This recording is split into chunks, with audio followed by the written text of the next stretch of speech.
Last week, University of Wisconsin System President Ray Cross launched a major study on transforming his term, the 26 campus system.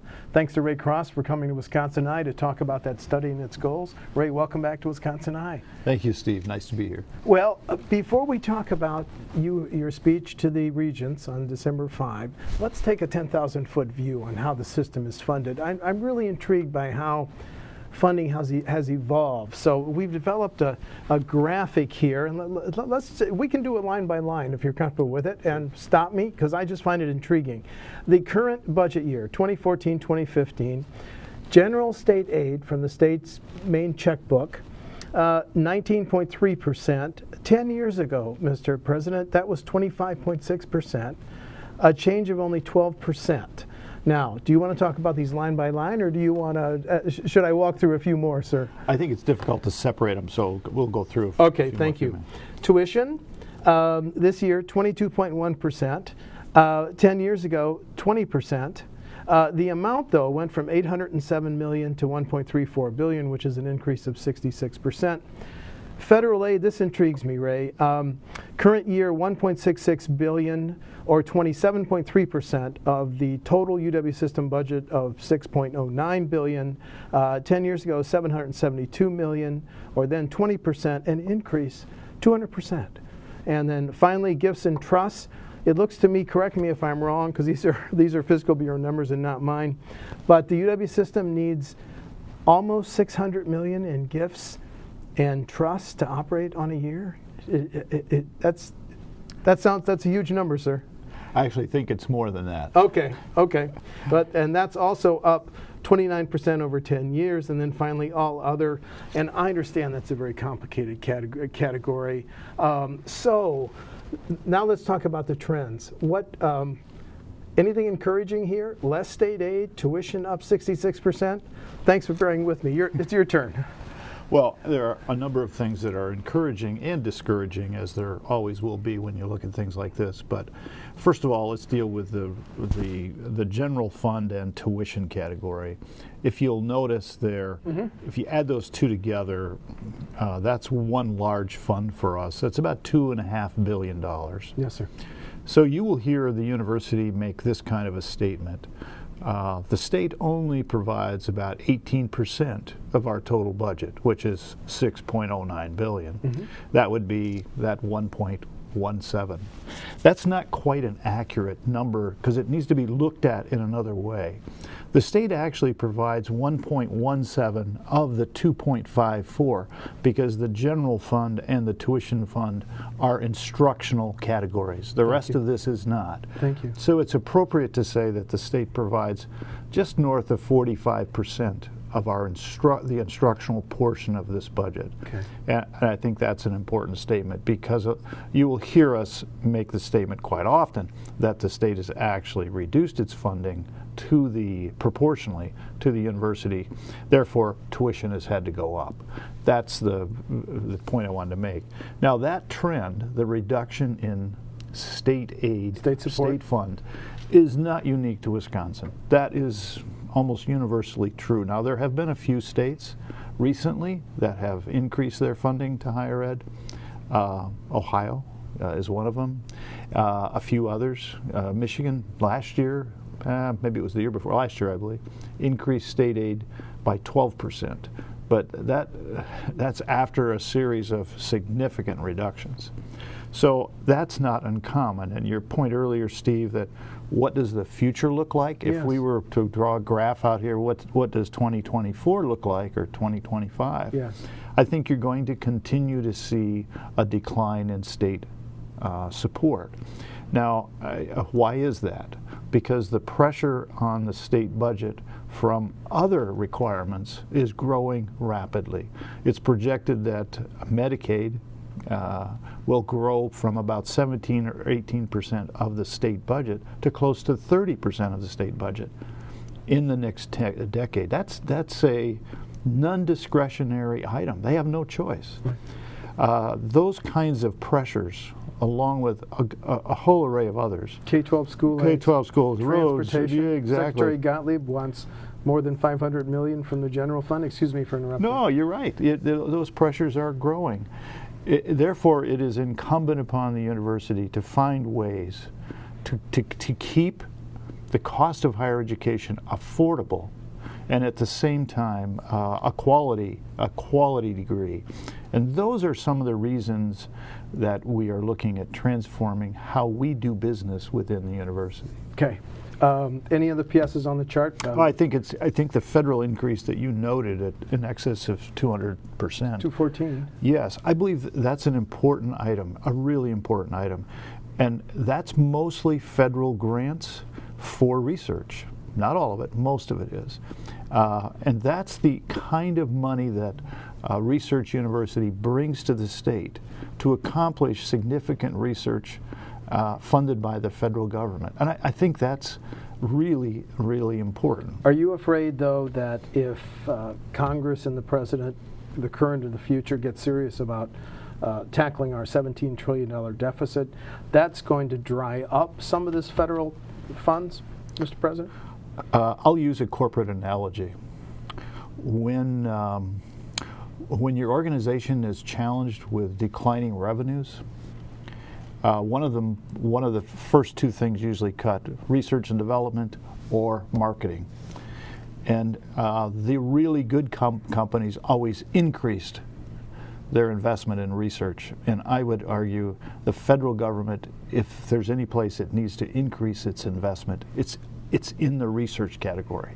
That is critically important to the future, not only of the United States, but the future particularly of Wisconsin. But you're an astute student of American politics, and you hear some of the rhetoric in Washington saying we have got to control that debt. I understand that, and that was your point. I was trying to circumvent it, Steve. I understand. Well, thank you. Again, we will get to the nuts and bolts of your transformational study, but I'm always intrigued. We now have a graphic, the 26 campuses and where they are located. When you look at this map, what strikes you, Mr. President?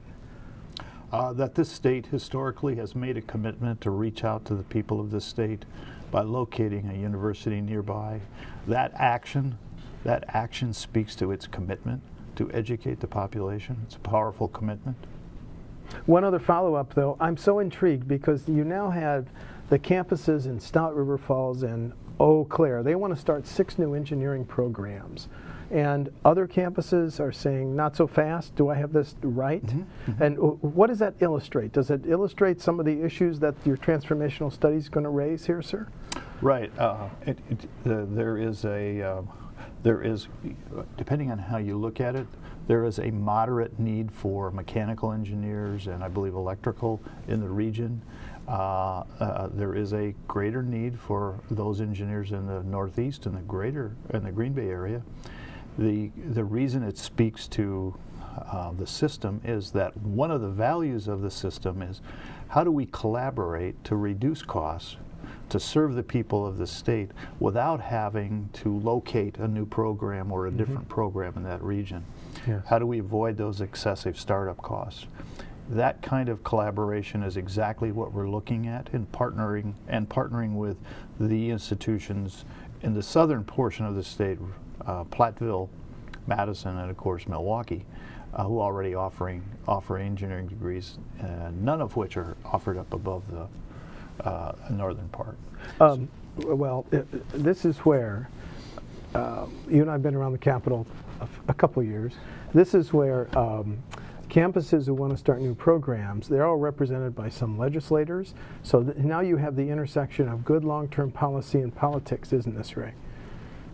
It is. It's how do we serve the businesses and needs of an area, do it efficiently, but well, at the best cost or least cost possible. That's what we're exploring, and how extensive is the need, what kind of an impact might that have on these institutions, on the enrollment in these institutions. And finally, what's the next step in the in the goal of these 3 campuses in western Wisconsin? How's that going to be resolved, sir? You heard that. We had a presentation from both parties, from both sides of this issue, at the December board meeting. We have been charged to go back and develop some plans in our response to not only the historical needs, but the future projected needs of engineers, et cetera, in those areas, and to look and develop a statewide response to that, not just a local response. I think even these 3 campuses have proposed a collaborative effort to serve those needs. Okay. And I think that has to emerge from this if we intend to get support. It's very hard, given the budget at this point, to justify creating new programs. But when the needs are great, how do we do it? And what do we stop doing on this side? And then the final graphic I want to get you to comment on just very briefly is we tried to lay both the 26 UW system campuses alongside a map of our tech colleges. And here's the question: is there a new emerging partnership or synergy with the UW system and the tech colleges, Ray? Well, I certainly hope so. I think it'll take time to bear fruit. But building a closer relationship with the technical colleges is critically important for the university and for this state. But it isn't just a technical college, it's also the K-12 system. I'm going to argue that the development of talent is the most critical aspect of the economy of the future for this state. And that's going to be dependent on a solid K-12 system, partnering with a technical college system, partnering with a university system. So we're developing that talent, particularly in areas that the state needs. And that requires a partnership and a willingness to collaborate, perhaps as we've never done before.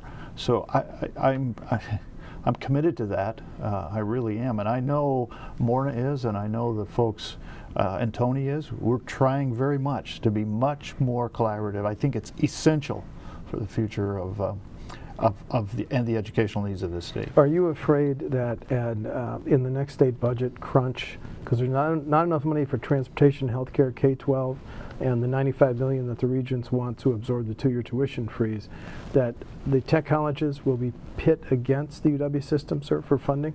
Well, it's easy to try to do that. I would caution against that. And I think we're trying to collaborate in that effort, be mutually supportive, at the same time be realistic. What's appropriate? What can we do given the projected revenues in the state, given the projected expenses?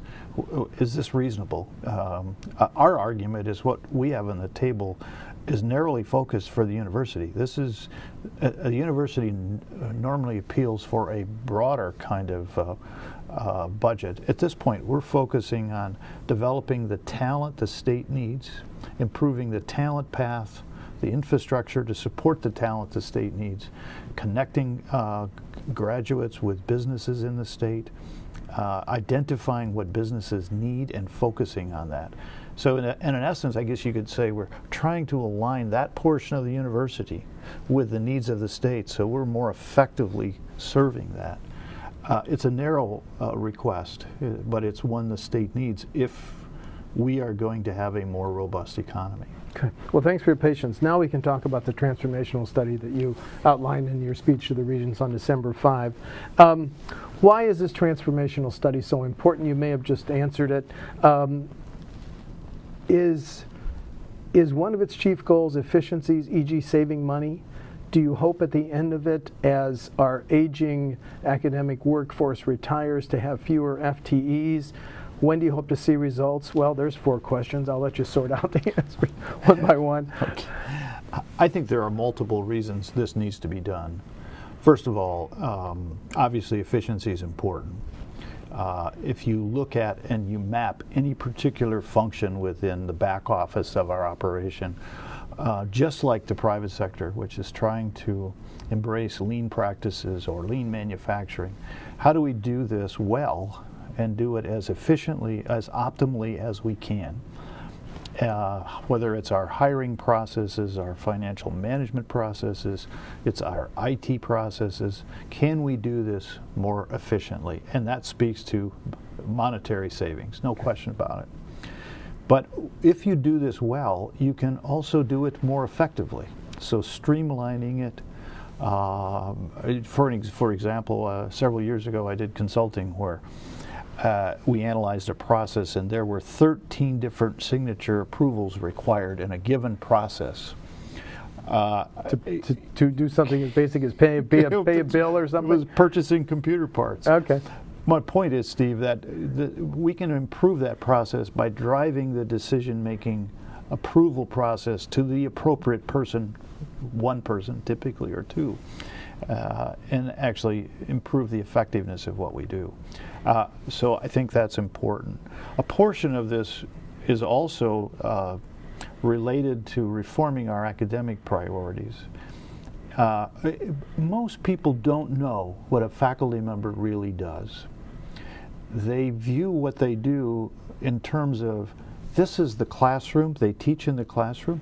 Wow, they only teach 9, or they only teach 12, or they only teach 6, or this is what they don't see is what the faculty member does outside of the classroom, including all kinds of other activity. Now I'm separating research from that. That supplants typically the instructional side and is funded separately. But we ask faculty members to develop new courses. We give them release time to do that. We subsidize them to do that. We ask them to lead activities in the community with businesses. We have other assignments we ask them to do. Those often aren't described well and understood well by the public. So part of this effort is to help the public understand what faculty really do, not just in the classroom, but outside of the classroom, and to document it, provide some guidelines. In some cases, there are anomalies that don't make sense to us. And, oh, how did this happen? Well, they're basically one-offs. How do we fix that? We need some consistent guidelines. Part of this effort is to deal with low-enrolled classes. We already do a lot of that, but are we diligent about it, and is it appropriate? And there are a number of classes that need low enrollment, graduate classes, 3rd and 4th year classes, major. I got that. I think we just have to look at these more carefully. The same is true with the proliferation of electives. How do we make sure that's appropriate? Many new programs are developed because we need a course in predictive analytics. First thing you know, we have a new bachelor's degree in data science. It makes sense. Things of that nature, you don't want to stifle that. You want to stimulate that, but you have to manage it well, particularly at a time when our resources are limited. And then one of the things that happens is the number of credits to complete a degree grows over time. Some of that's entirely appropriate, but we just have to scrutinize that with care. What do I mean? The normal bachelor's degree requires 120 credits. Yes. The average student at the University of Wisconsin takes 137. So that's essentially a semester and a half beyond what they would need. Now, some of that's because they changed majors. Okay. Some of that's because they dropped this course and picked another course. I understand that. I just want to make sure that we, the university, isn't causing the family or the student undue hardship because they have to take extra courses. Okay. That's the intent of that. What's your turnaround time? In an ideal world, you'd like to have the study completed by? Tomorrow. Well, I understand. Well, you said ideal. How about day after? No, realistically. Yeah. It's going to take us, on the business side of this, it's going to take us probably 3 or 4 months to figure out what the scope of this is and how then to focus on the low-hanging fruit, the most obvious opportunities. And we want to work with our faculty, with our staff in that area to analyze these processes. They understand the process. They need to work with us. And we have an outside firm coming in with expertise in this area to map the process, review it. On the faculty side, we've already begun looking at those issues, and we're going to be engaging faculty with us in this process. This is the intent here, is to help people understand what we do, to take the mystery out of it, and also to document it. So where we are doing something that, well, it's probably not appropriate, curtail that, and that's the intent here. Do you need to show elected officials in the Capitol that you're very serious about changing some fundamental ways that the UW system does business to justify the additional $95 million general fund that you say that the system says it needs to absorb the 2-year tuition freeze, sir? Let me answer that 2 ways. First of all, if that was the only reason we were doing it, probably be inappropriate, and it probably wouldn't result in action that I think we have to take. I think it's the right thing to do. How can we use taxpayer dollars more efficiently, do our job better? It's appropriate. So I don't think, clearly they would like to see this done, but I would argue that we should be doing it whether they want it done or not. It's important. Well, I have some specific questions on the three areas. You talked about business practices, and in the statement which your staff was good enough to give me, the Huron Consulting Group has already worked with several of our campuses and identified savings. Small savings, big savings, significant? It varies. Can you talk about that? I think they've done work on 7 campuses in the back office. Okay. And back office we're calling human resources, yeah, payroll, well, purchasing, IT, facilities management. There's some legislators up there that are still angry about that $26 million payroll system. Yeah, I am too. Okay, well, good. Good, because that's public money. That's right. Okay, excuse me for interrupting. That's correct. But those are the kinds of things we want to prevent. We need to map processes before we automate them. We need to understand them and clean them up before we automate them. So, now, some of the processes you identified, we want to add to that, in essence describing it basically as all non-instructional or non-research activity, things that don't happen in the classroom. What are we doing to improve those processes, whether it's a hiring process or it's a financial process, those kinds of things. Okay. I would argue that the 7 campuses that they've done it on, the savings, I don't know what they save because that stays on the campus. But the same company that looked at that is looking at the bigger picture now. Are there ways we can consolidate activities centrally and save the campuses money? Can we, and the system money, regionalize things? Can we eliminate activities and not just streamline? So, for instance, I don't know if it's true on every campus. I know it's not true in the 13 two-year colleges, but there are employee benefits counselors throughout the system. How many of them vary by the size of the campus? It's possible we can consolidate that activity using an integrated voice video data system. So you have single experts in a region or elsewhere who are able to talk to every employee, pull up their personnel file, have a conversation with them about their benefits, work that through with them, make the changes online, collaboratively, just as though that person was sitting in the room.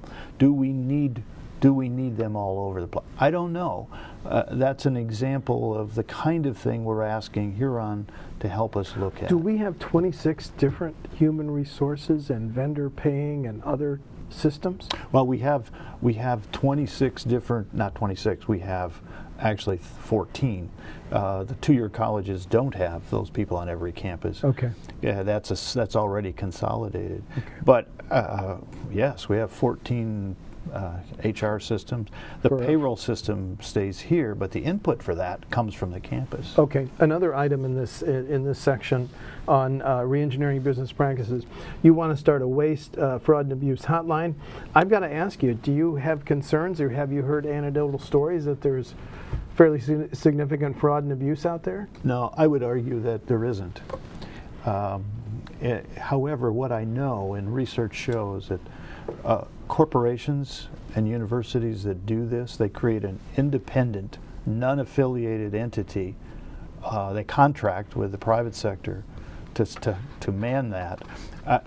What research shows that as much as 40, almost 50% of waste, fraud, or abuse is reported through that hotline. So I think we're really good in that area, but this is just a wise thing to do to prevent it in the future. Okay. And Again, reading from your summary, the current executive search process in many ways has worked very well. However, it also can be limiting or restrictive. We're talking here about the search process for presidential, chancellor, and vice presidential positions. We've had a high turnover rate in some of our campuses. Do you think the requirement that the names of finalists must be made public, is that a burden? Has that been identified as a problem getting talent? Yes, it has been. In fact, when I was a candidate for this position, we've been told by that search firm that there were 3 sitting system heads who would have been interested in this job but just refused to get involved because they couldn't risk being, having it made public. Yeah. Okay. Sounds like you'd like to see that law changed. Well, there's got to be some way to get them in without. I think there's a compromise solution here. I don't know how it might come together, Steve, but I believe there has to be some way, because the university needs to see the best people possible for these positions. But the public, and when I use the public here, I'm talking about within the university, the faculty, the staff, the employees, that those people, they need to be able to see that. And it's impossible to pull that all together without it being public. I got 40,000 employees. Yes, yes. Under the second focus, refocus and realign academic priorities, I have this question. Develop uniform workload guidelines for the non-instructional activities of faculty members. Establish processes and policies to manage programs, courses, and sections with low enrollments. Let's talk about the first. I want to read to you a statement from the goals, the legislative goals of Assembly Republicans. It's called their forward agenda. 3 sentences. Reform UW system schools to be responsive to Wisconsin job markets and economic needs. Sentence 1. Assembly Republicans will demand efficiency and financial transparency from state schools. Resources should be focused on major study areas that are identified as needs for today's economy and for the future of Wisconsin. Having covered the legislature for a little bit, it seems to me they're saying we reserve the right to mandate how many classes faculty members should teach and how often they should research. But am I interpreting it too broadly? Do you see do you fear Assembly Republicans looking over your shoulder, sir? No, I don't. In fact, I think I think those aren't to be interpreted as broadly as you're probably expressing that, Steve. You don't feel threatened by this? No, as a matter of fact, I find thank you for clarifying. I find it encouraging that the legislature is saying to us, we want to make sure you're That's okay. Sorry. We want to make sure you're focusing on those priorities that the state has. And that's our whole talent development initiative, is try to align the resources of the institution with the needs of the state. I would add, though, I think that if you took that in a very narrow way, and you said, oh, they're trying to micromanage the university, I will do everything I can to try to prevent that, but work with them so we're dealing with their concerns about our efficiency. I think that's you want legislators to say, hey, we're giving you $1 billion here. Are you using it wisely? Mm-hmm. You want people to do that from both parties. Okay. And then the second point that I highlighted, I just have a few more questions. Process and policies to manage programs, courses, and sections with low enrollments. Are you concerned that there's too much duplication of some classes, basic classes? No. Is that where you're going, or is it some other issue? Typically, if you hire a new PhD and they did their dissertation on some topic that's unique in that field, there's an interest in, and I'm giving a wild example here, Steve, there's an interest in developing a course in that area, mm-hmm. and many times that's very good. But we have to control that in a way that we aren't sacrificing that faculty member's time to the core courses that are important for a major. And quite candidly, the provosts and deans work on that all the time. But I'm not sure there's a consistent attention to that on the part of the system. And that's what we're attempting to do. Let's make sure we're looking at this carefully. Okay, and the final area, redesign the development and approval process for facility requests and for segregated fees. Part of this talks to buildings. And Ray, I want to ask you about the balance between new buildings, refurbishing current buildings, and I always don't know how to pronounce it, MOOCs, massive open online courses, MOOCs. and MOOCs, thank you, and long distance learning. How do you balance bricks and mortar classes with the emerging trend towards long distance learning and MOOCs? Is that it? Okay, thank you. Well, Steve, I think you put your finger on something that we're concerned about. I think there are a couple of factors. We are experiencing a decline in high school graduate numbers in the state. Will that translate into a decline in enrollment in higher education within Wisconsin? We're already seeing a slight decline this year. We expect that to continue for about 4 or 5 years before it spikes up a little bit and then flattens out. Is it important that we build new square footage? I'm not so much concerned about new buildings, because sometimes it's cheaper and more effective to build a new building and tear the old one down. But we're trying to put a priority on refurbished square footage.